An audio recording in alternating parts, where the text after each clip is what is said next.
Fasten your seatbelts. It's going to be a bumpy night. But tell me, Eddie, is that a rabbit in your pocket, or are you just happy to see me? So, hello everyone. Welcome to another solo stream. I know I played a clip where it's buckle up. It's going to be a bumpy night, even though it's the afternoon. But it is pop culture cringe news, and I would love to be able to go a week. I would love to be able to go a week with something. Well, I mean, I would say no cringe whatsoever. But given this day and age, pretty much that's pretty much too much to ask for. But maybe at least something positive to talk about. But for the most parts, it's been pretty much just cringe this week.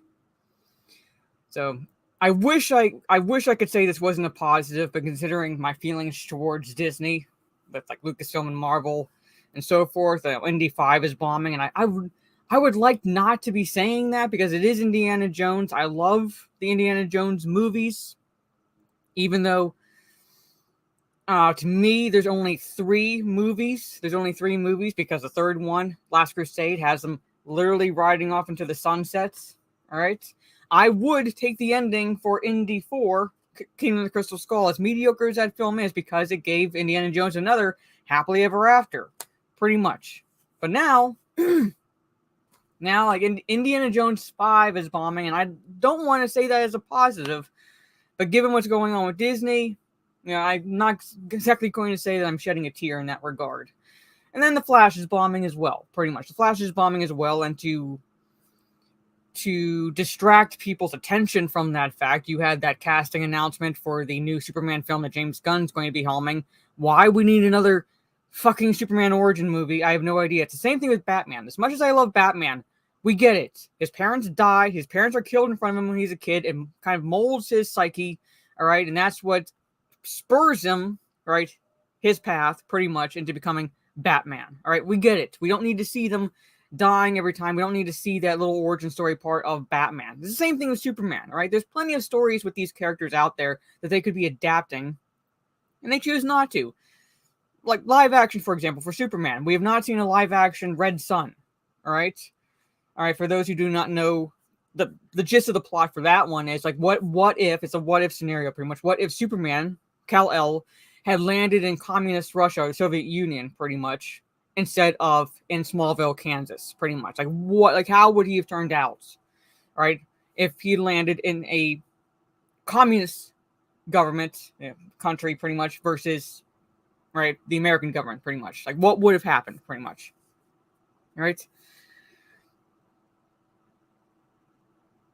Yes, it's like an Elseworlds type of story, and I see Megatron's comments, but at the same time, it's like we have not seen a live-action adaptation of it, pretty much, all right?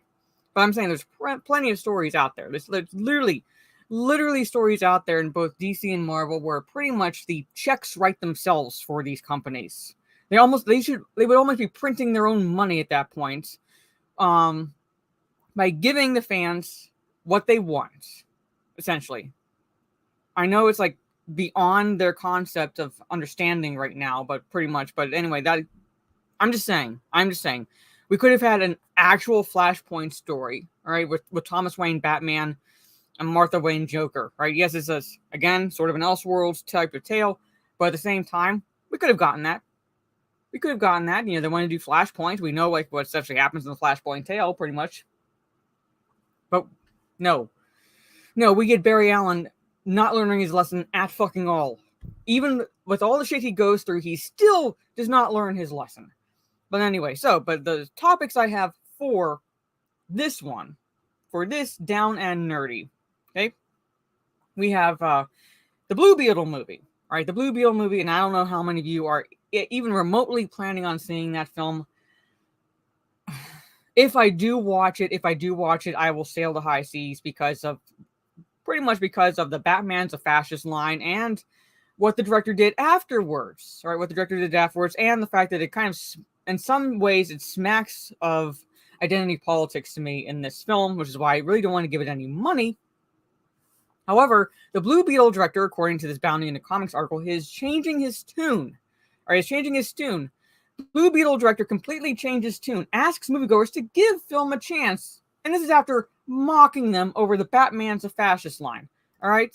He wants people to give his movie a chance after he mocked DC fans for having a problem with the Batman's a fascist line. All right? Now he wants us to give the movie a chance. Then we have 2 Screen Rant articles, and I know Trey said he was not able to watch my solo stream, but if you're catching this on the replay, Trey, I pulled this clip for my StreamYards, and this is kind of in honor of Trey's titles for Screen Rant, and I'll just play this here. Ha! Gay! Because we have 2, all right, to go over, all right? We have 2 to go over. 1, is Rings of Power more faithful to Tolkien's Lord of the Rings than the movies? The subheadline to that is, the Lord of the Rings movies and the Rings of Power both capture certain parts of J.R.R. Tolkien's work, but neither is a perfect adaptation. Just in the fucking headline and subheadline alone, I could tear this article apart. We're going to go into that. We're going to go into it. And then, you would think a movie, an animated film like Aladdin would be relatively safe, right? Would be relatively safe. It's been 31 years since it was released. It was released back in the early 90s, pretty much. You'd think it would be safe. But no. Screen Rant, again. 10 harsh realities of watching Disney's Aladdin today, 31 years later, all right? And this is the subheadline to this shit. With all Aladdin's problematic aspects and other issues, it's harder to watch the Disney movie 31 years after its release than when it first came out. They actually dropped, unironically, the word problematic when talking about the animated Aladdin film. One of the best Disney films. And yes, I know, I don't know how many know out there pretty much, but the Aladdin tale itself was actually written by a Frenchman, all right? I can't remember the author's name, and I'm not going to try to look it up and pronounce it because I will butcher the French language. I will flat out butcher it. I'm not going to pretend otherwise. But it was written by a French author, all right? And the tale itself is actually set in China. It's actually set in China, I believe, all right?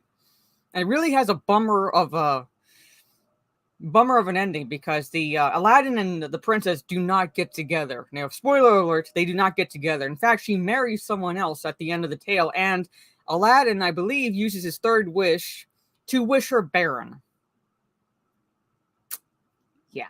But anyway, the Disney version is very much beloved. Very much beloved. One of the most beloved adaptations that Disney has put out, pretty much. It was in that core of time period with the Disney animated films where you had Little Mermaid, and then you had Beauty and the Beast, then you had Aladdin and Lion King, that core time period was just peak Disney animated films.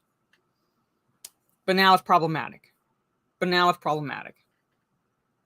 I remember the Aladdin tale correctly, like I said, look up fairy tales. Look up the Hans Christian Andersen fairy tales, the actual fairy tales. They are dark.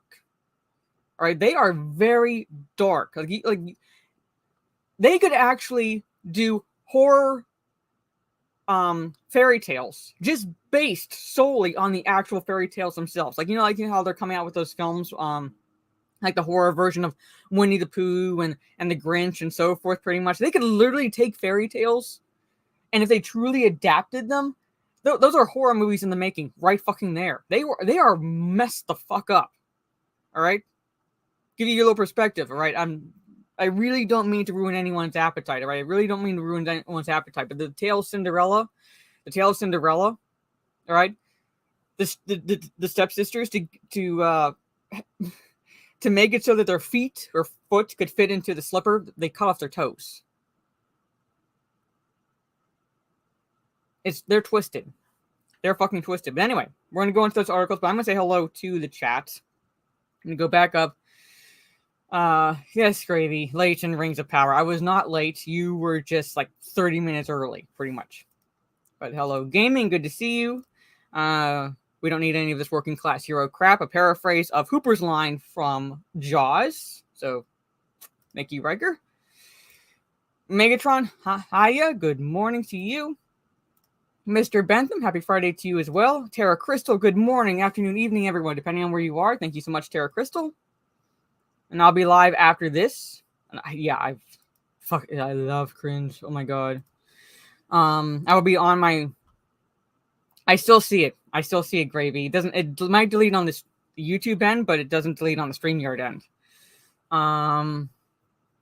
But anyway, I'll be live on my Kick about 30 minutes after I'm done here. So, hello, Stieg. Hope you're well as well. Jaluk, what's up? Sultan Al Fahim, good to see you. Untamed Mando, hello. Yeah, they failed at adapting Flashpoint.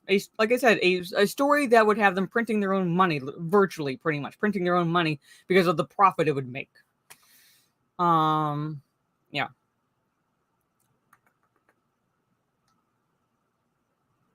Let me see. Tear it apart. Yes, I'm going to tear it apart. I'm just going to go left to right, so the Rings of Power article will be second, pretty much. Yeah, I'm saying, like, look it up. Look up the Aladdin tale.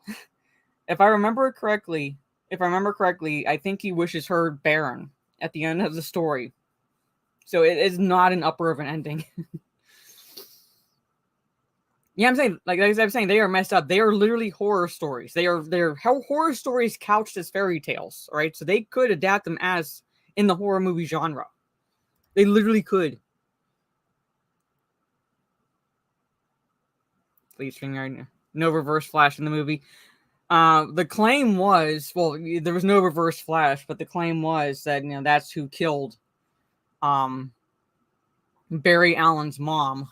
And even when Barry Allen changes the timeline by putting the proper can of tomatoes or whatever she needed to get and forgot into her shopping cart, if the reverse Flash is supposed to be the killer, how the fuck was his dad supposed to do anything?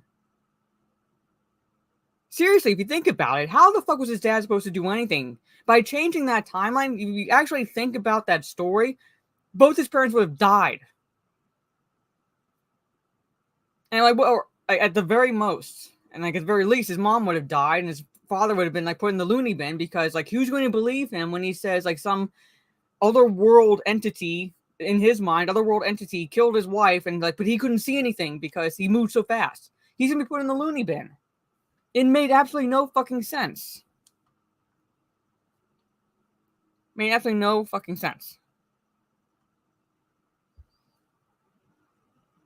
So it was me, Barry. Like they should do like the Spider-Man meme with Barry Allen and Reverse Flash, like for the Flash movie, like just pointing at each other. It literally was that. But anyway, let's just go into the Bounty in the Comics article, because this is the one but with the Blue Beetle director. Here's one with the Blue Beetle director, who's wanting us after he mocked us DC fans, asking us to just give his movie a chance, give the film a chance. He wants us to give it a chance.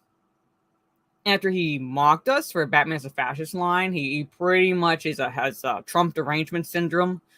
The film itself, based on shit I've read, pretty much smacks of identity politics and so forth, but he wants us to give it a chance.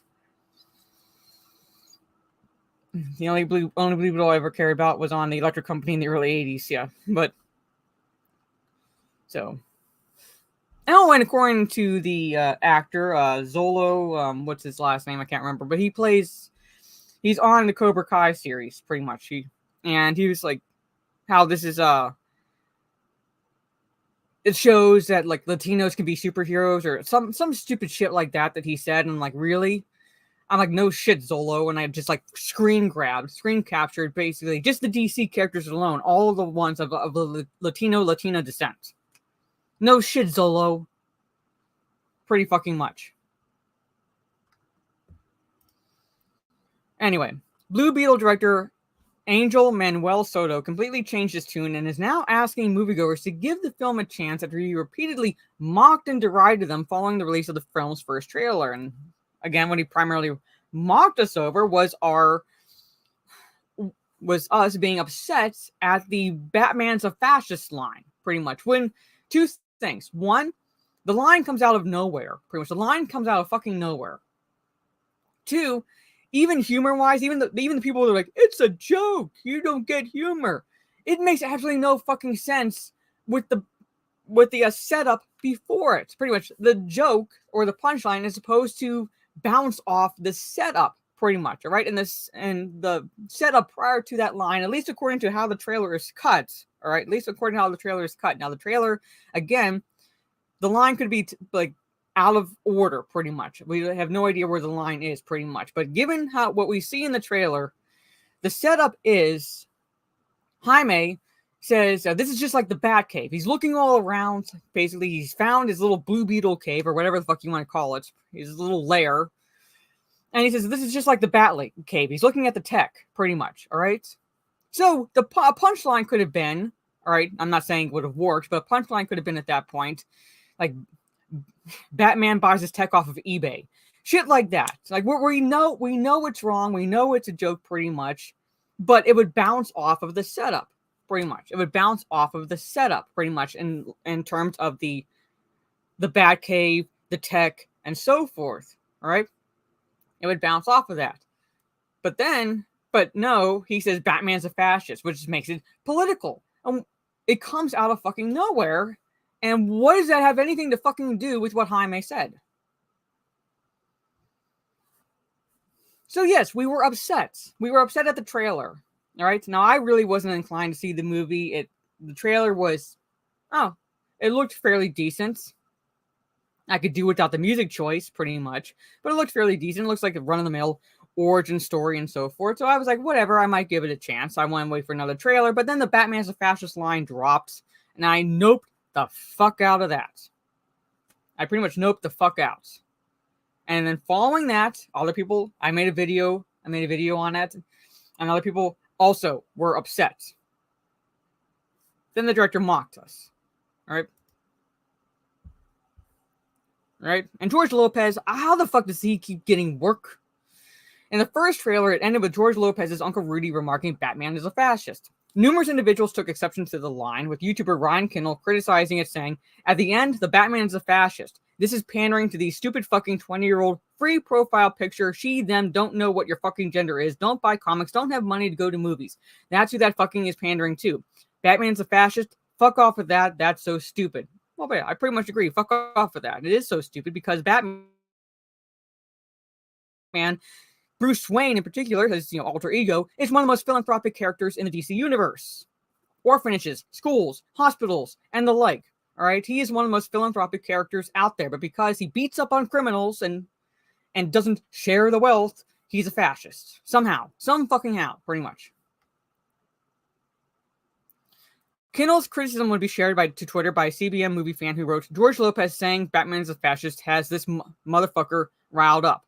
The user added, I need more lines like that from the movie if they're freaking out like this. All right. Take out CB, I imagine stands for comic book movie fan. Take out comic book from your handle because there's no fucking way, all right, you would be a comic book movie fan if this makes you happy. No fucking way would you be a comic book fan at all if this makes you happy. Soto responded to the tweet with 3 laughing emojis and a Skeletor gif that reads, well, my job is done. Yeah, I remember that. Soto would use a similar gif in response to another user pointing out that certain people were upset about the inclusion of the Batman's a fascist line in the trailer. Instead of Skeletor, he used one of President Barack Obama dropping a microphone.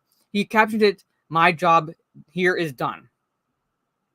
Now, in an interview with Movie Maker, Soto was asking fans to give him and the film a chance. First, he attempted to explain the scene. We always wanted to have fun with the way Rudy talks about other superheroes. Again, I don't fucking care if Uncle Rudy makes a joke about like Batman buying his tech off of eBay or Wish.com even, pretty much, all right? That would at least been a punchline to the setup, all right? It would have been rather stupid, but at least it would have made sense in terms of the setup. But Batman's a fascist?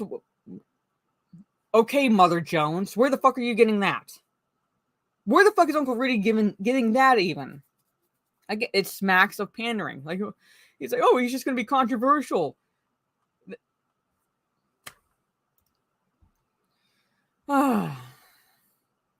He continued, so to the people who got mad at it, give us a chance. You mocked us. People might have been willing to give it a chance despite that fucking line, but you mocked us. You mocked our criticism of that. So now you're asking us to give it a chance. Now you're asking us to give it a chance. Really? We are just trying to have fun with the characters that we love. How is that fun? How is that fun? Other than the minority you're pandering to with that line, all right, who would be having fun with that line? No real Batman fan would at all like that line, all right? Because again, we know the character and it is at all nothing like it. And everybody in our movie loves Batman and Superman and Flash. Well, if they love Batman, all right, forget Superman and Flash, all right? If they love him, why the fuck does Uncle Rudy say Batman's a fascist if he loves him? Everybody in our movie loves Batman, Superman, and the Flash, all right? So why does George Lopez, how the fuck does he keep getting work, all right? If they love Batman, why does he say that? Why does he say that? And of course, we have criticisms about all of them, as we all should. That's not a criticism. That's not a genuine criticism. That's an ad hominem attack against Batman. Again, if these characters knew Batman, all right, because he says Batman's a fascist, all right? So it would only have to be the fact that Batman beats up on criminals, right? So is Uncle Rudy pro-criminal? Because they don't know. I would figure they don't know at this point that Bruce Wayne is Batman, right? So forgetting that aspect of Batman's character, right? That he's Bruce Wayne, billionaire.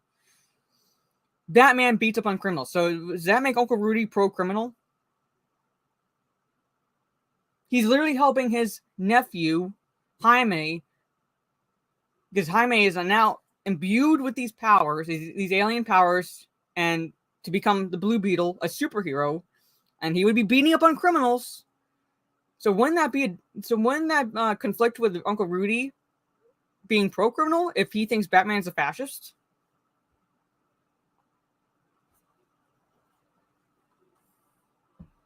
But that doesn't mean we hate Batman. We love Batman. No. Then why, again, I pose this question to you, Soto. Why do you have Batman's a fascist line in the movie? And you had to figure that the trailer was cut and would have had to have gotten approval from the higher ups in Warner Brothers. Batman is literally a cash cow for Warner Brothers, pretty much. All right, they own the rights to the DC property. He is pretty much a cash cow, and you're going to allow that line in your movie. DC is saved, folks. James Gunn is taking over. DC is saved. I want to know who approved the trailer. The film star Zolo, I'm not going to try to pronounce this last name. It's like Marie Dueña, also shared his thoughts on the criticism to Lopez's character describing Batman as a fascist. F that. He elaborated. Maybe Jaime and the audience don't agree with Rudy, but you're allowed to have your opinion. That's okay. This is the same idiot. Again, I like Cobra Kai. I do like his character on Cobra Kai generally. This is the same idiot who doesn't realize that have been Latino and Latina superheroes well before his character. Okay, he then insinuated the line was included to rile up viewers. Again, not realizing that riling up the viewers means riling up DC fans, which would mean riling up customers, would mean riling up people who would be opening their wallets to pay for tickets to see this film. So when you rile up viewers, all right, and then you mock them afterwards, those viewers are not going to see the movie. I'm fully anticipating this being maybe not as much of a bomb as The Flash, but at the rate this film is going, it's not going to do well at all. Like it cannot last long on normies seeing this film. Because the viewers that would be seeing this film at all remotely giving it a chance are DC fans. And you pretty much turn them off. I mean, actual DC fans, not the fucking Twitter tards that liked the Batman's a fascist line. Okay? If you felt some type of way about it, that was the point. So I think if you agree with it, if you don't agree with it, it was placed there for a reason. And you know, most people don't agree with it. Most people don't like it. Most people don't like it doesn't belong. And you know, all the people who have their Batman shrines at home can keep them there and they don't have to worry.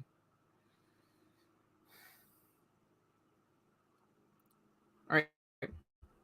Despite what Soto is saying now, his initial reaction is more than likely what he truly believes, and he's changed his tune because he's seen box office bomb after box office bomb this year for DC films at the box office. His job as director might not be safe in James Gunn's new plans for the DC universe. Gunn has made it clear that the character Blue Beetle is part of the DC universe, but has not commented on whether the film is actually part of the DC universe. Wait on. Gunn has made it clear that the character of Blue Beetle is part of the DC universe, but has not commented on whether the film is actually part of the DC universe. Okay, so the character is part of the DC universe, but the film might be chalked up as an Elseworld story if it bombs. Way to cover your ass there, Gunn. But anyway, there it is. I'm not going to bother finishing it up. This movie is dead on arrival. This movie is, at very least, dead on arrival. All right. I'm going to catch up on the chats. Oh, Latine? Yeah, I forgot. Yeah. Stupid. He can buy my ticket at large popcorn and large Dr. Pepper. Yeah. Young Justice did it better. Yeah. Watch Young Justice Season 2 instead of for a better Blue Beetle story. If the director makes one statement about Batman, what else was to put into the movie to match his political idea? That's why I said, you have even Susan Sarandon coming out. Now, again, she could be opening her fat trap and talking out of her ass in this regard. But how, like, you know, her villain is pretty much the white military industrial complex. Saying that stupid shit. Again, she could be talking out of her ass, but again, that could be also part of the political ideology that we see in the film. So yeah, look up what she said. Look up what Susan Sarandon said about her villain, because they gender swapped her character. So yeah. Oh, he's a fascist now. He's a fascist now, apparently, El Formo. Yeah. Being controversial is becoming the norm. It's no longer controversial. Yes. When everything's controversial, nothing is controversial, pretty much. Because we just roll our eyes at that point and just say, you know what? I'm not spending money on it. Hey, Corey.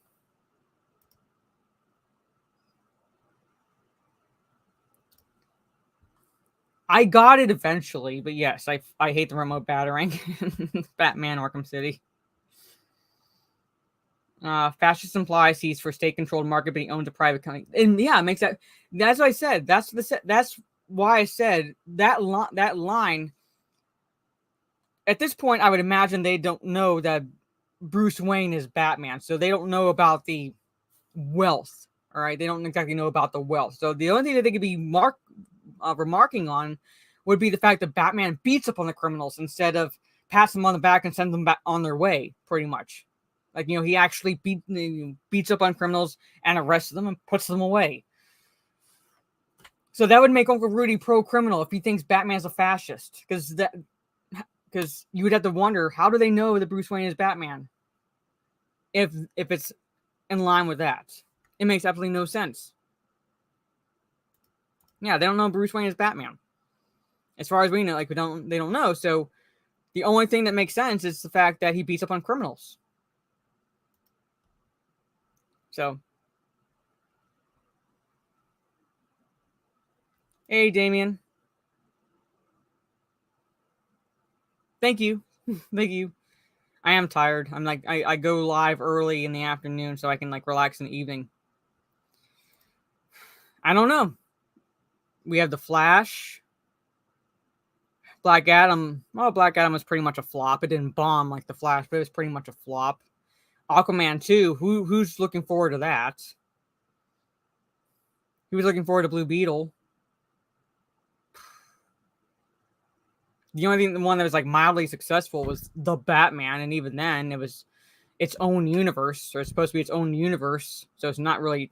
I don't know what they're going to do to that. And I thought it was meh at best. I did not like the film. So, I don't know. He puts his foot in his mouth and he's seen what happened to Flash. Now he's scared to death of the flop that's headed his way. Exactly. That's what I said. That's what I said. Because when Jaime becomes Blue Beetle, he's going to be beating up on criminals. He's going to be taking down villains. So if Uncle Rudy is pro-criminal, when he be against his nephew, who would become a Mexican fascist at that point, hey, son, it makes absolutely no sense. It makes absolutely no sense at all. But anyway, enough of that shit. Let's talk the two Screen Rant articles. Let's talk this two Screen Rant articles, all right? Now, from left to right, I'm going to go left to right. Because the first one is on Rings of Power. The first one is on Rings of Power. They're still shilling this shit, and they're doing so. They're doing so to be like, oh, well, the Lord of the Rings movies aren't perfect adaptations too. No shit, Sherlock. Where have you been for the past 22 years since the release of The Fellowship of the Ring? It'll be 22 years this December. Where the fuck have you been? 21 years since The Two Towers. 20 years since The Return of the King. Where the fuck have you been?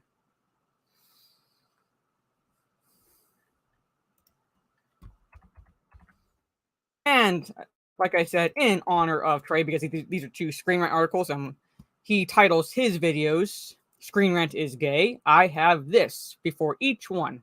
Ha! Gay! Alright. Let's just dive right into the stupidity, shall we? Alright, so, is Rings of Power more faithful to Tolkien's Lord of the Rings than the movies? No. But it's not harder than we think, because it's a simple no. It's not. It's literally... It can't adapt anything from the Second Age materials because they don't have the rights to the Second Age materials. So it's pure studio fiction. So no, it's not more faithful to than Tolkien's Lord of the Rings movies. Alright? So the Lord of the Rings movies and Rings of Power both capture certain parts of J.R.R. Tolkien's work. Alright, I want you to point out where the Rings of Power captures anything of Tolkien's work. But neither is a perfect adaptation. No shit, Sherlock, but the Lord of the Rings films are a lot fucking closer to the source material than the Rings of Power is. But there it is. So, Lord of the Rings movies are regarded as modern classics, so Rings of Power has big shoes to fill while bringing J.R.R. Tolkien's work to the small screen.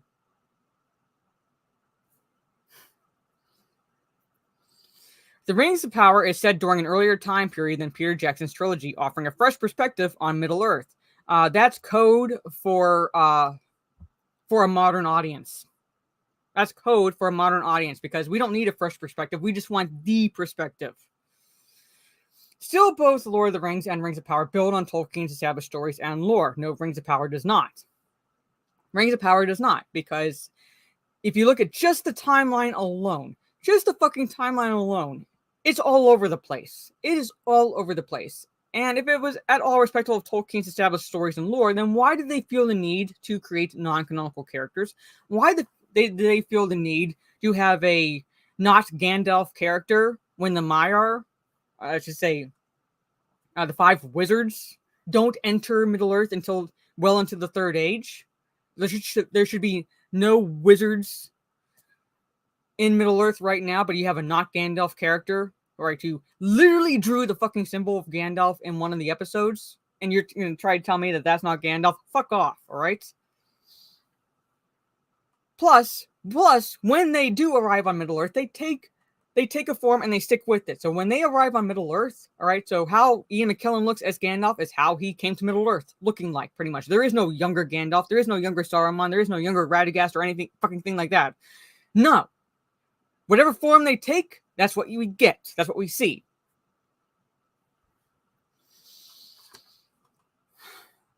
However, when it comes to determining which project is the most faithful to his books, the answer is complicated. No, it's not. Right here, where my arrow is, okay? Elijah Wood is Frodo Baggins, the Lord of the Rings films, right? Which one's more faithful? This one here. Fuck off, right? Since its debut in September 2022, The Rings of Power has been criticized for numerous reasons, including its deviation from Tolkien's writings. Well, you're going to try arguing that it's faithful, right? You're going to try arguing that there's at least some faithfulness to it. That's the whole point of this, right? Because you're comparing it to the Lord of the Rings films, and you're saying that they both capture parts of J.R. Tolkien's work, but then you come down here and say that it's been criticized for its deviation from Tolkien's writings, which it has. The Prime Video story series introduces characters and storylines that don't exist within the author's body of work, but then you just say up here, both capture certain parts of J.R. Tolkien's work. Then you say down here, characters and storylines that don't exist within the author's body of work, and they butcher the timeline. So it's not faithful at all. If it was faithful, why do they feel the need to do this shit? Occasionally, it takes liberties with the details that are included in the show as well. Again, not faithful.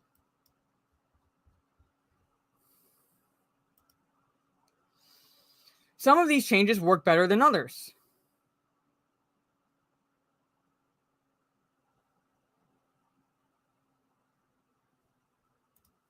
I know it's the afternoon, but I'm sorry, folks. I gotta do this.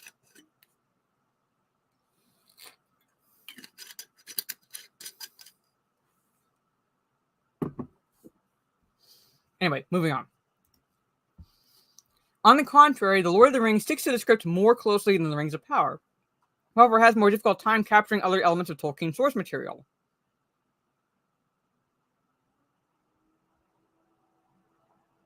I cannot even at this point, because you literally say they have a more faithful narrative, which would mean it's more faithful than The Rings of Power. I love how they talk out of both sides of their fucking mouths. The Lord of the Rings movies contain a more faithful narrative than The Rings of Power, mostly because they're based on a single story. Well, Rings of Power could have been based on a single story, because it's literally The Rings of Power. That's a single story within the Second Age of Tolkien's work. That's a single fucking story that they could have focused on, but no, they don't do that. We don't even see any of the fucking rings until the very end of the last episode, and even then, if you look at how the rings look, all right, Untamed Mando, if you're still in the chat, pretty much, if you actually just look up images of the rings from the Rings of Power show, they look nothing fucking like the rings in the Lord of the Rings movies, and this is supposed to be a prequel of sorts, pretty much, a prequel of sorts to the Lord of the Rings films, all right, Second Age to the Third Age, all right, so you would think that they would at least closely resemble what has been shown on screen prior to that. No, they look like fucking costume jewelry. That's how shit they look. Like the rings that you, like those little vending machine, right? You have the rings and these little egg or ball shaped things. You put a quarter in, you like turn the knob, one pops out, and you open it up, and there's really like a plastic ring in it. That's what they fucking look like.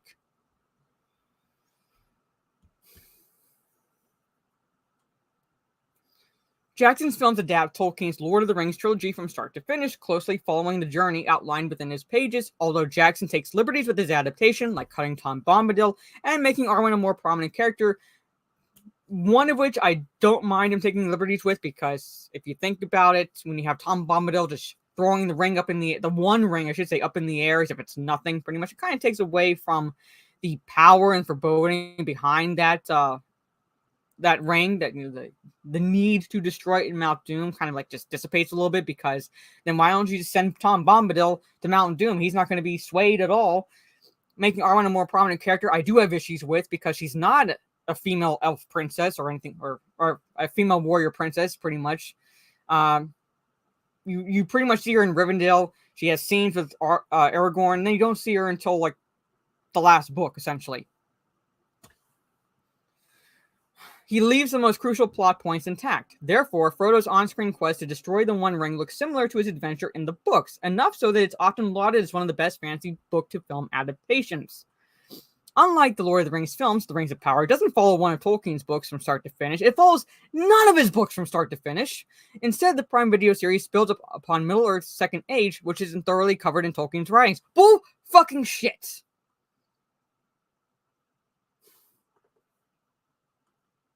Which isn't thoroughly covered in Tolkien's writings. Bull fucking shit. The Silmarillion, Histories of Middle-earth, and so on. It is fucking covered. The Silmarillion was actually written before The Lord of the Rings.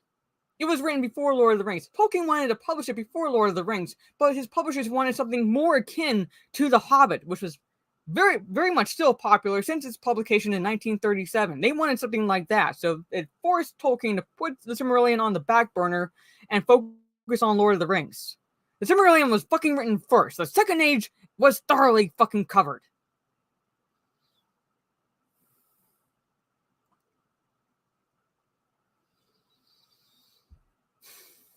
The author discusses the Second Age and the notes and appendices spread across his... Holy fucking shit. Who is this so-called author? Amanda Mullen. Holy fucking shit. The lies. The author discusses the Second Age and the notes and appendices spread across... Holy fucking shit. Hold on, chat. Hold on. Share stream.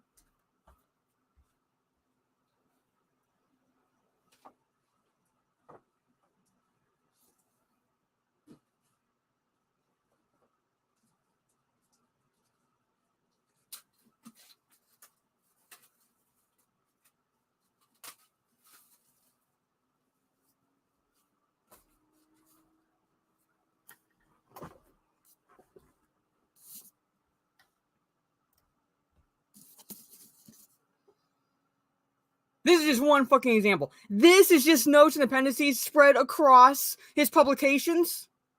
This thick-ass book.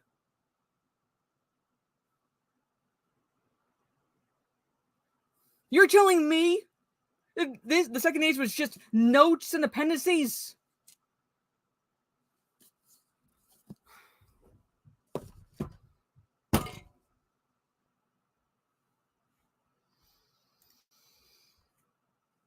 However, he leaves many details to readers' imaginations. Just so you all know that I'm going to go commit a felony against this Amanda chick. I'm going to beat her with this book. Just so you know, I'm going to be committing a felony. I don't know how many more streams I'm going to be able to do because I'm going to track this bitch down and beat her with all of my Tolkien books. Just FYI.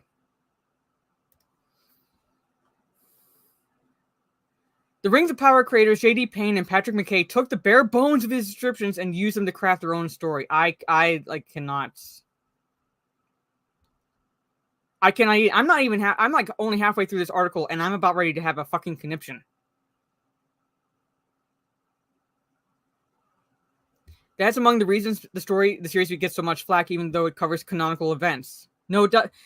Mount Doom was already in exist for just an example, right? They showed the creation of Mount Doom in one of the episodes. Mount Doom was already in existence.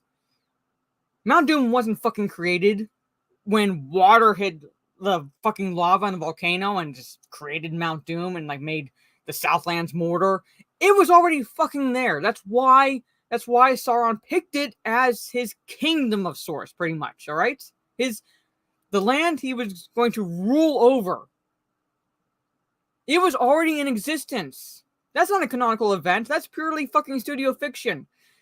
Galadriel was never a fucking warrior. Never a fucking warrior. She was never a commander at all. Elrond was. Celebrimbor. You bastardized his character to the fucking high heavens in this series. Gil-galad, you bastardized his fucking character. Finrod, you bastardized his fucking character, and so forth. Jesus Christ. And those are canonical events?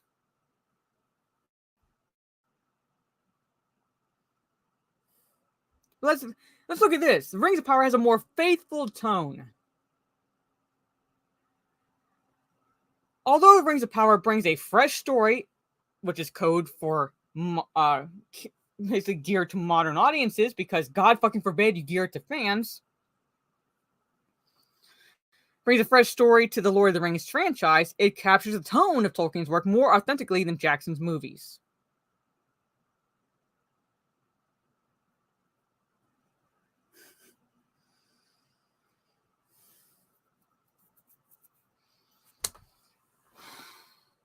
The author's son, Christopher Tolkien, dismissed the films for this reason, telling Le Mans that they felt like an action movie for young people aged 15 to 25. That's just his feelings in regards to the movies, all right? That's just his feelings in regards to the movies. And certain liberties do affect the tones in the films. However, to claim that the Rings of Power has a more faithful tone is fucking laughable. Is fucking laughable.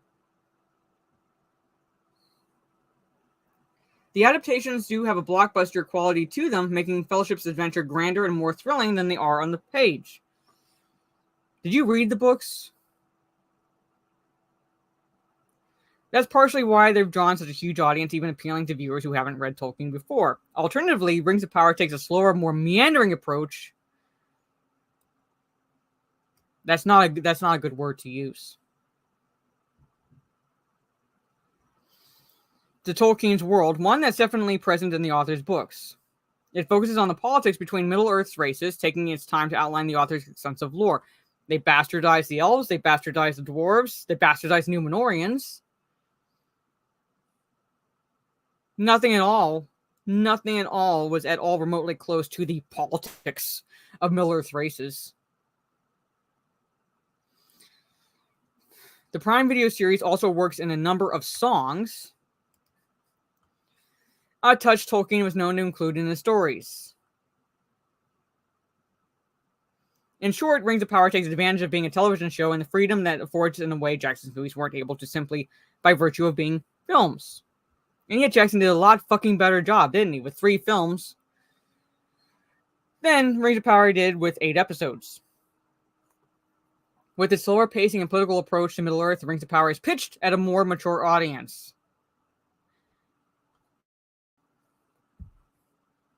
I'm not bothering finishing that paragraph. Moving on. Neither Jackson's Lord of the Rings movies nor the Rings of Power properly adapt Tolkien. Well, you just said it has more faithful tone, so in a way, that would be a properly adapting it, right? If it's more faithful in tone, but then you're saying down here that neither one do. And again, I say, no shit. No shit. Where's this bitch been for the past 23 years? Even if she's wasn't old enough to have watched The Fellowship of the Ring 22 years ago, pretty much. In 22 years, she hasn't at all seen anyone talking about this. Yeah, I see that comment on Thing Mando. Yeah, Manowar audience. There's plenty of debate over whether Lord of the Rings movies or Rings of Power adapt Tolkien's works more accurately. I want to see this debate. I want to see this actual, this debate. Because there is no debate. There is no fucking debate. Which one is more accurate? Which one adapts the works better? Not entirely faithfully, but better. A lot fucking better. The truth is, neither the films nor the Prime Video series get everything right. No fucking shit. But one is a lot more faithful. The Lord of the Rings movies do everything book adaptations should, especially when they're headed for the big screen. Jackson cuts slow and unnecessary moments from his telling of Tolkien's story while expanding upon the more gripping details. Again, the liberties taken in the film, all right, and adapting it, but not taking away from it feeling like a Lord of the Rings adaptation. He spends extra time on the characters and the battle scenes, making for a heightened cinematic experience, which I'm fine with. Jackson also changes key events such as Saruman's end to better fit into the film's narrative. Again, major liberty taken. Major liberty taken. For those who have not read the book, Saruman survives. Saruman is not killed, as depicted in the film's adaptations. He survives, and is discovered that he's taken over and enslaved the hobbits of the Shire at the end of the books, which forces the hobbits to actually take a stand against Saruman, all right? Going against their nature, but having to do so to save the Shire. That was taken out. Does everybody like it? No. Not everybody liked it. But at the same time, it was like, it didn't take away from anything else. It was the proverbial happy ending for all the characters. Meanwhile, Rings of Power strives to honor... Oh, fucking... how this woman wrote this article is beyond me. To honor Tolkien's influence as it paves its own path within his world.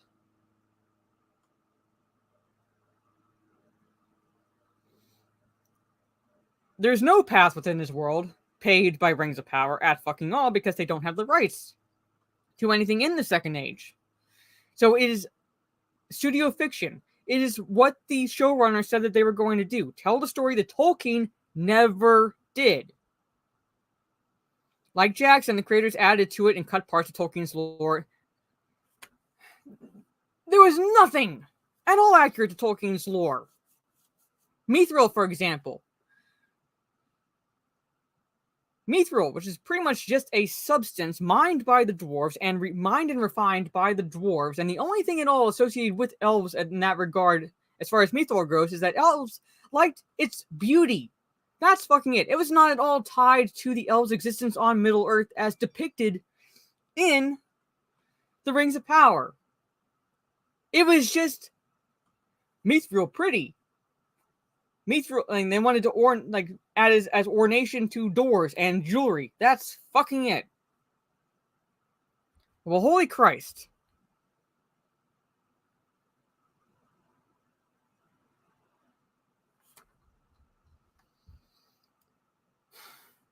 It's articles like this that, why I stopped doing Cringe Factory as often as I did each month. Because I, no way that I can do this shit on a week. Even, I'm doing it on a weekly basis right now. But when I was doing Cringe Factory every Wednesday, it was twice a week. It got a little much. And this is just, oh my god. Time to catch up on the chats. You got the torches ready? Yeah. Time to burn down the studio.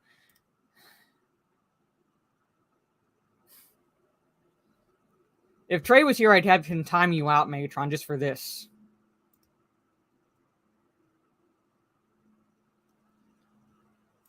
It's harder than you might think. No, it's not. Rings of Power is as faithful as Joe Biden is saying. Yes. At least the films try to be faithful as possible. Yes. Because at one point, Jackson, Jackson was, when he was going from studio to studio, finding backers for the films, he wanted to do 3 films. All right, until finally he, New Line Cinema, agreed to that pretty much, because other studios wanted him to cut it all down to 2 films. And he's like, no, there's no way I can do it in 2 films, because you have 3 books. I'm adapting 3 books, and there's no way I'd be cutting out too much trying to pare it down to 2 films. And then, New Line Cinema happened, and that's how we got the Lord of the Rings trilogy. So we have essentially Jackson in that regard to thank, because he was at least smart enough to realize I can't do this without adapting it. It's 1 film per book. So there's a lot more trying there than what Rings of Power did. Nobody wanted Lord of the Rings to stop for half an hour while they did overblown scenes with Tom Bombadil. Like I said, I'm fine with that. I was fine with that. Now, not everyone was. All right, because there's people today, even today, that wish that they included Tom Bombadil in the Fellowship of the Rings adaptation. But I was fine with his character being removed, and the reason why I gave pretty much is because it kind of took away from the power of the One Ring when you have this character just throwing it around as if it's nothing. Yes. In the wrong age, yeah, pretty much, yeah, because there was no real mention of Harfoots, which are hobbits, pretty much. They're not separate from hobbits. They are hobbits until the Third Age. Now, I'm not saying they weren't in existence, all right, prior to the Third Age. They just weren't in the annals of Middle-earth history, so to speak, until the Third Age. So nothing was known about them prior to the Third Age. Wizards didn't enter Middle-earth again until well into the Third Age. And even then, how Gandalf looks is the form that he takes. There's no younger Gandalf or Saruman or bullshit like that. Hey, Shaka Zulu. And we have Christopher Lee to thank. Whenever Peter Jackson at all was going to deviate too much from the source material, Christopher Lee would step in. And pretty much threaten to walk. pretty much threatened to walk if he felt that it was dishonoring Tolkien at all. He threatened to walk. So we have Christopher Lee to thank. Yeah, that's right here. He made sure. He was pretty much a proverbial thorn in Peter Jackson's side, so to speak, because he made sure that he stuck as close to the source material as he could. Oh my god. Yes, they're serious. Like ring pops. Yeah, this is what they looked like. I know, not even 5 minutes, Steve. I have yet to watch any movie based on a book that didn't change it. That doesn't mean the movies are bad. Yes. They're literally shilling for Rings of Power by saying, well, Lord of the Rings movies aren't proper adaptations either. Oh my god. Yeah, I'm gonna get Amanda. Yeah. It reminds me of a stream I saw last year where the panel, which included 2 Tolkien fans, claimed the Silmarillion wasn't canon, and therefore Star Wars was deeper than Tolkien. So you started yelling at your work screen and got worried. Oh, sorry, Amanda, but that's the end of the article. Yeah, you can come too. You can come too. Yeah, I'll take you with me, Amanda, when we go take out Amanda. Yeah, so yeah, hold the bitch down for me. Yes, she would be scared. She would be scared that the book itself exists. Yes. Where's Melkor? He was way badder than Sauron. Melkor. Well, since they don't have any rights to anything prior to the Third Age, even so they couldn't show Melkor because he's primarily First Age. But he's only mentioned, and he's mentioned as Morgoth. So, yeah. The Mount Doom scene in the show was pretty much like showing the building of the pyramids during the American Civil War. Like I said, Mount Doom was already in existence. It didn't get created or anything like that. So and how Rings of Power depicted it. It was already in existence. Mordor already fucking existed. Yeah, I could get my Lord of the Rings book and show the timeline of when Sauron actually picked it. All right, as the second hell on Middle Earth. Essentially, what it was. Michelangelo Orc Slayer, yes. Yeah, I see Mando getting all. They can just go to. Yeah, pretty much. I see Mando. I see Mando's comments. Hey, brightest day. So I'm catching up with the chat because I was going through the article.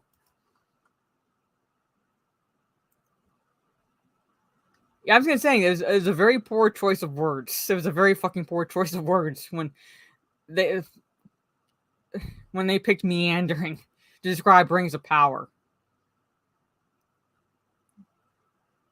Oh my god, whole formo.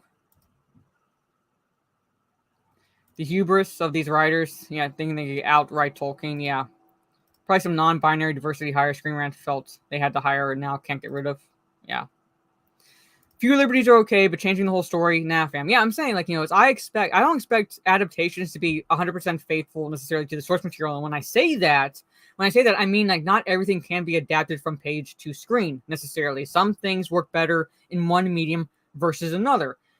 As well as, say, for example, another example is in Fellowship of the Ring. Okay, people not knowing the timeline sometimes get confused by this, and that is when Fellowship of the Ring begins and you have Bilbo's 111th birthday party, okay?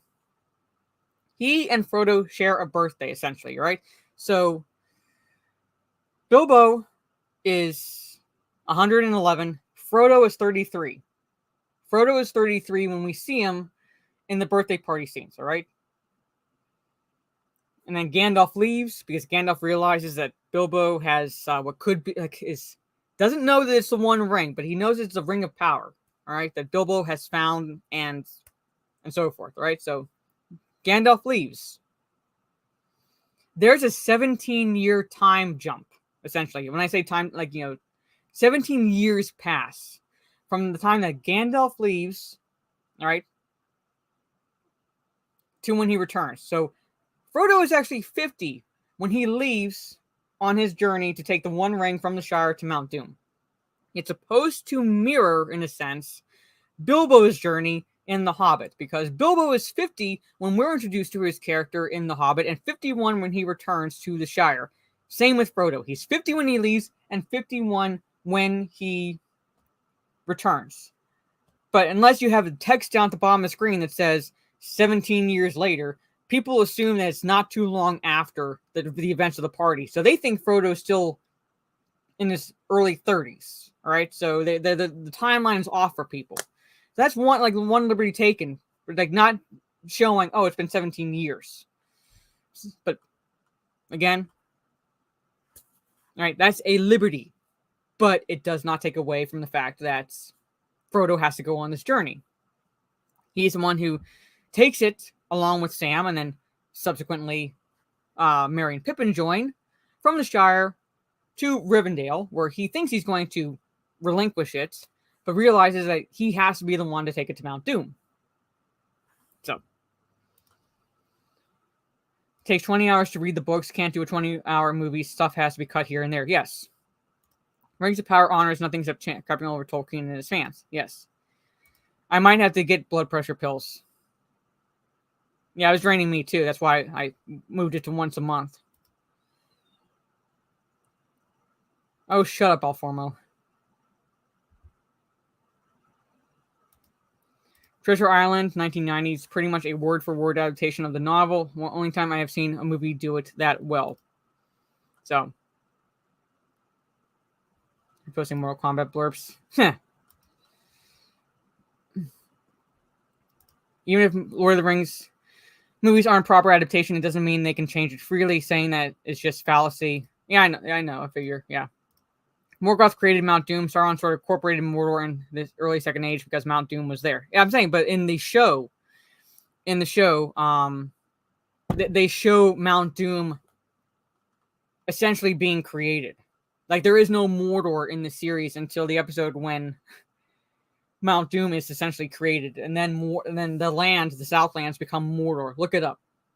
Look up, like, I can't remember what episode it is, but that's what happens in the series. So Morgoth is not there, and Sauron is still essentially in hiding. When I say in hiding, I mean he's not revealed himself yet. But they show Mordor essentially via Mount Doom being created in the Rings of Power series. Yes, I will tell you what I've decided at the end of this stream. All right, I was going to say it Wednesday, but you weren't part of the Jaws discussion, so I didn't. And I forgot to message you before now. Yeah. This article is disingenuous. Screen Rant is never anything. It's anything if not disingenuous. We can rip apart Peter Jackson's movies for the changes, but at least Jackson was attempting to be faithful. This article uses that to try to justify Rings of Power crap as changes. Yes, that's what I'm saying. It's pretty much shilling for Rings of Power by crapping on other adaptations, by crapping on Tolkien's work. In this case, the Lord of the Rings films, and saying, well, they're not perfect adaptations either. And that's why I said, like, no shit, where have you been for the past 22 years? But anyway, all right. Yeah, I know, you were out. You're out, but if you want, you can join for the Jaws 2 discussion. I will hurt you, Alformo. Anyway, we have another Screen Rant article. This one, I'll just share the screen and then I'll play the video I have for each Screen Rant article, because in honor of Trey. For those who like the Disney animated film Aladdin, well, according to Screen Rant, there are 10 harsh realities of watching Disney's Aladdin today, 31 years later, and the subheadline reads, with all Aladdin's problematic aspects and other issues, it's harder to watch the Dincy movie 31 years after its release than when it first came out. And to that, again... Ha! Gay!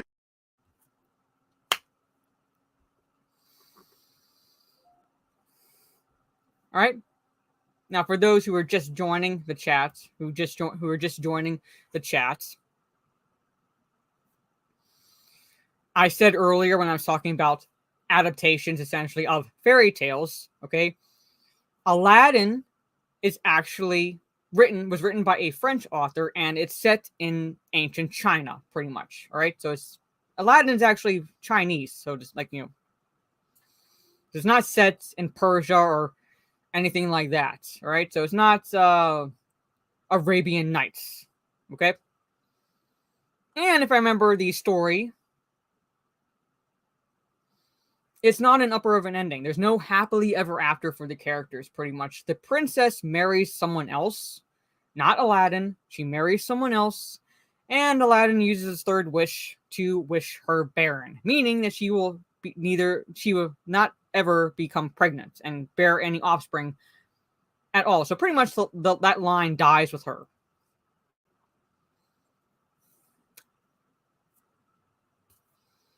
And this Disney adaptation, all right, it's an adaptation, so it's not exactly entirely faithful to the actual fairy tale, so to speak, but is during a core time of Disney animated films that are pretty much still beloved by most people today who grew up with them, from Little Mermaid to Beauty and the Beast to Aladdin to the Lion King, and I would even include Mulan in that a little bit, pretty much. But there was like a time period where it's like Disney was like having success after success after success, pretty much.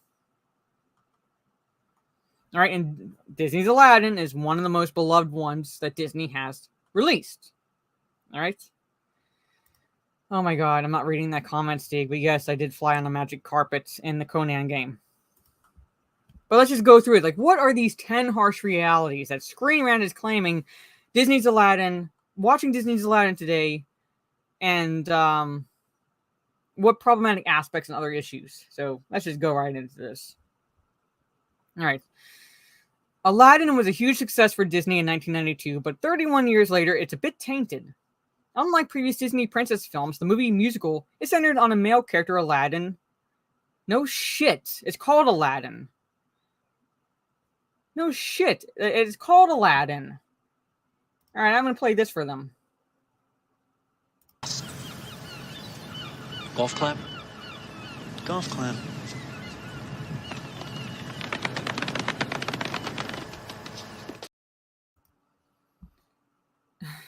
It's centered on the male character Aladdin instead of the Princess Jasmine. Yes, because it's called Aladdin. So would you think that maybe the film that's named after would be Aladdin would be the focus? It was also the first Disney princess film to feature a non-white princess and princess. Who cares? Aladdin's release followed the success of Beauty and the Beast, continuing Disney's 90s renaissance. All right? So, first off, this whole paragraph is just, this first sentence alone is just stupid. It says, the movie musical is centered on the male character Aladdin. It's literally called Aladdin. So why would it be called Aladdin and then focus on Jasmine?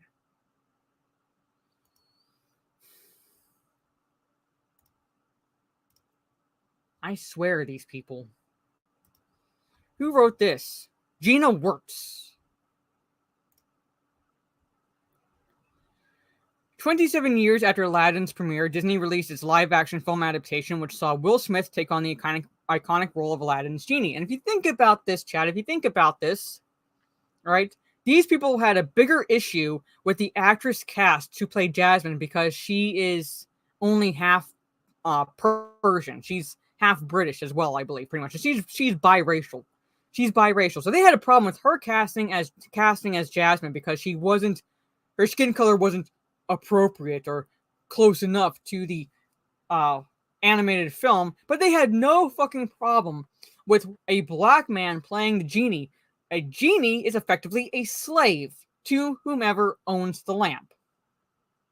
So they had no problem with a black man being cast as the genie, effectively a slave to the lamp owner, but they had an issue with the actress cast as Jasmine. Think about that.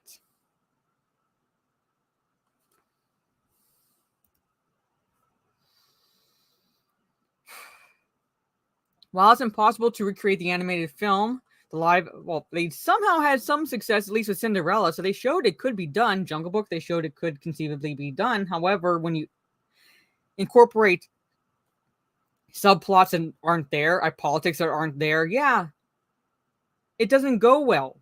It is impossible to recreate the animated film because you're inserting shit that was never there in the first place. So Jasmine's whole, I want to be Sultan. Alright, that bullshit wasn't in the animated film. That was purely conceived for the live-action adaptation. The live-action adaptation performed well, leading to more live-action Disney films, including the 2023 Little Mermaid adaptation. That's shitfest. While Disney fans have loved Aladdin, it was Disney's first step into a more diverse world of Disney princesses. Why that even matters, I don't fucking know. It has many problematic aspects and other issues that have changed how society views it 31 years later. Where is this society that you speak of? Jasmine isn't a very empowering female character. Oh, really? Jasmine isn't a very empowering female character. She literally refuses these suitors that her father picks out for her. Her father as Sultan, could easily force her to marry one of these suitors, all right? Because she is not Sultan. She is pretty much beholden to her father's word as Sultan, right? But she refuses. I'd say that's pretty fucking empowering. She wants to be able to choose whom she marries. The first time we see her in the film, all right, it's after one of the suitors is leaving and we see that his pants are torn around his butt region, all right, because of her pet tiger. She pretty much she refused to marry him. She refused. She literally says in the film, I am not some prize to be won. I say that's pretty fucking empowering, wouldn't you say? I'm like, my voice just went high pitched there for a second. I'd say that's pretty fucking empowering. But what's this bitch's reason? When The Little Mermaid premiered in 1989, 30 years after Sleeping Beauty, Disney worked hard to correct some of the mistakes that made with their previous princesses. Ariel was a lot more empowered than Snow White, Cinderella, and Aurora, which, again, these aren't Disney characters. They were based on fairy tales, all right? So if you're going to have a problem with anything, have a problem with Hans Christian Andersen. And even then, again, those fairy tales were dark as fuck. They continued their mission with Belle and Beauty and the Beast, but seemed to miss the mark with Jasmine. In Aladdin, Jasmine isn't allowed to decide for herself what she wants for her life and is expected to marry at only 16 years old. Ariel was only 16, but she was empowering, but Jasmine isn't. Plus, again, I reiterate, she refuses to marry the suitors. I'm going to have to wrap this up because I'm going for a while. I'm going for over an hour. And I care to keep this for an hour. Alright? Jasmine relies on Aladdin to free her from her castle, and the only way her father allows her freedom is when she marries Aladdin at the end of the movie. Okay? Aladdin and Jasmine are voiced by white voice actors. Who the fuck cares? We don't see them. They do a good job. Who the fuck cares? Alright? Aladdin's voiced by Scott Wenger, best known for playing Steve Hale on Full House, while Linda Larkin voices Jasmine. Again, they're voice actors. Who the fuck cares? Aladdin's portrayal of the Middle East is inaccurate. No fucking shit. No fucking shit. It's fiction. Who the fuck ever said it was going to be at all accurate? And plus, oh my god. Robin Williams and Disney fell out after Aladdin premiered. Alright? Robin Williams is one of the most respected actors of all time, and his portrayal of the genie in Aladdin is the most celebrated and memorable performance in the film. Unfortunately, Williams' relationship with Disney fell apart after Aladdin premiered. They came to an agreement that his voice would not be used for merchandising, and in exchange, Williams took a hefty pay cut. Unfortunately, Disney didn't hold up their end of the bargain and used Williams' voice anyway. Okay, I agree with that. That was shitty of Disney. But again, it's not, that's a Disney thing. It's not an Aladdin thing. That's a Disney shit. That's Disney shit. Disney's 2019 live-action Aladdin fell short of the original. Didn't you just say up here? Hold on, where is it? That it performed well? leading to more live-action Disney films, but it fell short of the original. Okay. Aladdin perpetuates Orientalist stereotypes. Crack open a fucking history book, Gina. Exaggerating. It's fiction. Literally, I am half Middle Eastern, so if anyone's should be conceivably upset at this shit, it'd be me. You have the most European fucking sounding last name on the planet. I'm half Middle Eastern, and I fucking love Aladdin. So fuck off, Gina, with this bullshit of exaggerating Middle Eastern culture. Who the fuck cares? I love Team America. I'll fucking quote Durka Durka Durka. It's mocking half my culture, but I don't fucking care because it's not serious. Arabian Nights once included an offensive lyric. Alright, here's the lyric. Where they cut off your ear if they don't like your face. It's barbaric, but hey, it's home. That fucking habit. It even happens to this day in some Middle Eastern countries where if you're caught stealing, they will cut off your hand. So sorry if you don't like the lyrics. So sorry if it's offensive to you, but it's reality. Fucking hell. They will cut off your hands if they catch you stealing in some countries. To this fucking day.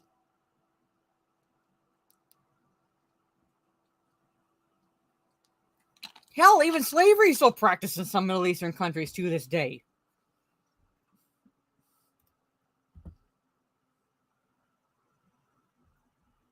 Naomi Scott's live-action casting was controversial. I guess, I tell you, there was nothing controversial about her casting. At least no sane person found it controversial. But because her skin tone doesn't match the animated character, even though she's half Persian, all right, which, again, would be a lot closer than most actresses cast. They had a problem with that because of her skin tone, even though there's fair-skinned people who are of Middle Eastern descent, all right?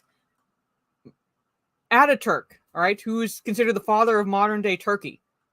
Blonde hair, blue eyes. Fair-skinned, all right? It happens. They're not all tan because it's a hodgepodge of different skin tones in the Middle East and North Africa.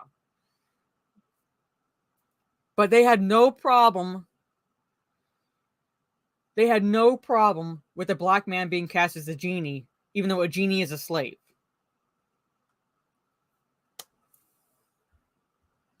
Alright. Aladdin has an offensive portrayal of the villainous character. Let's see.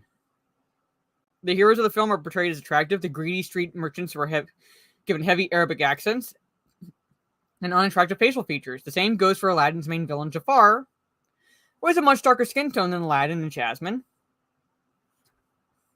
Jafar and his sidekick, Gazim, also have non-American accents, unlike Aladdin and Jasmine. Again, who cares? He's the villain. You're not supposed to necessarily root for him. He's supposed to stand out as the villain. So to do that, you make the hero attractive and you make the villain unattractive. And finally, Aladdin and Jasmine have Western facial features. Really? So basically, what, you want them to have a gonzo schnoz? Is that it? More accurate, I guess, to Middle Eastern physical features. You want unibrows.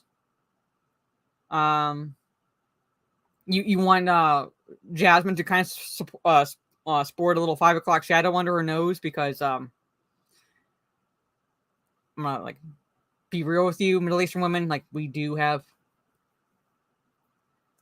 We need to wax and stuff because we do have noticeable facial hair. What you want her to support? You want them to sport unibrows? Jasmine have a little 5 o'clock shadow. Nice big honkers. Pretty much, you want that? Or would you rather just live with the fact that they have Western facial features? This is the stupidest fucking list I think I've ever read. And I've read some pretty fucking stupid lists. But anyway, that is the 10 harsh realities for watching Disney's Aladdin 31 years later. But anyway, let me catch up with the chat real fast before I sign off. You have your sister's VHS tape? Nice. You're going to Didn't World. Yes. Lock Aladdin away so it doesn't offend certain people like Song of the South does. Yes, pretty much. Yeah, never gets old. Note to self, erase all Amanda, Gina, and Karen's. Yes. You want to watch Aladdin now? Yeah. Will Smith is a slave in the live action film. Yeah, I'm saying, like, a genie is a slave. And they had no problem with the black man being cast in that role. But they had a problem with the casting for Jasmine because her skin tone is not dark enough. Even though she's half Persian. I believe she's like half Iranian or something like that. Which make her half Persian. Prince Ali, yes. But Mara, she's using a sword, fight monsters, have Wham and friends to fight said evil. No, yeah. Ryder's a white savior. This article's perspective reeks of liberal white saviorism. Yes. Sherman needs new writers. They do. Saudi Arabia does a hand cutting off. You used to be able to see it on YouTube. Yeah. Persians are Caucasians who migrated from Europe to the area of Iran. Yes. I'm saying, like, you go to the Middle East, what would effectively be Persia with Iran, and then North Africa. It's literally a hodgepodge of skin tones. All right. But these people have the mindset that they're all olive skin or tan, things like that. It's not the case at all. It is not the case at all.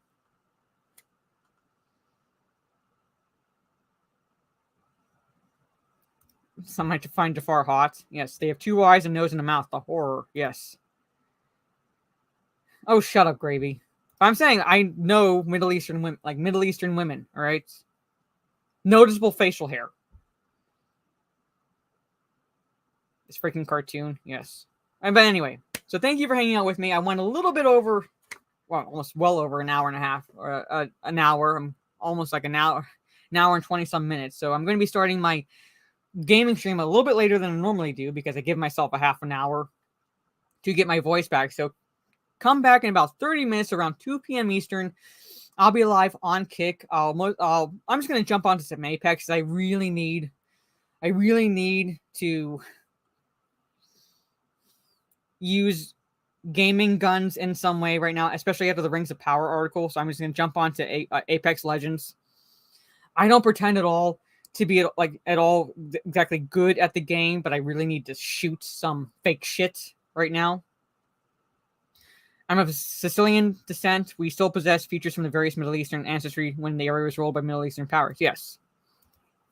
So, give me about 30 minutes. I'm going to try taking my dog out, and then I'll be jumping onto Kick. My Kick, here it is. I'll put the link in here. So come hang out in about 30 minutes. And tonight I go live in the afternoon, so that way I have the evening to just relax, especially on Friday evening. So I'll be starting to binge some old episodes of Law and Order: Criminal Intent and so forth. So come out, hang out in about 30. I'm going to close these tabs. But yeah, I'm going to try taking my dog out, and I think I might even drink a little bit. But anyway, so take care, everyone. Have a good rest of your day or evening, depending on where you are in the world. And I will see you all next time. And I will let you all know if we're having Talk Nerdy to Us tomorrow evening or not, and whose channel it will be on, and so forth, once I know the details myself. So take care again. And always remember, Shill's gonna fucking shill, and Screen Rant is right up there with them. Peace.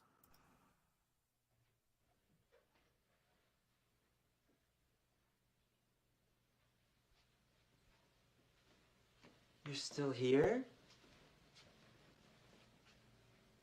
It's over. Go home.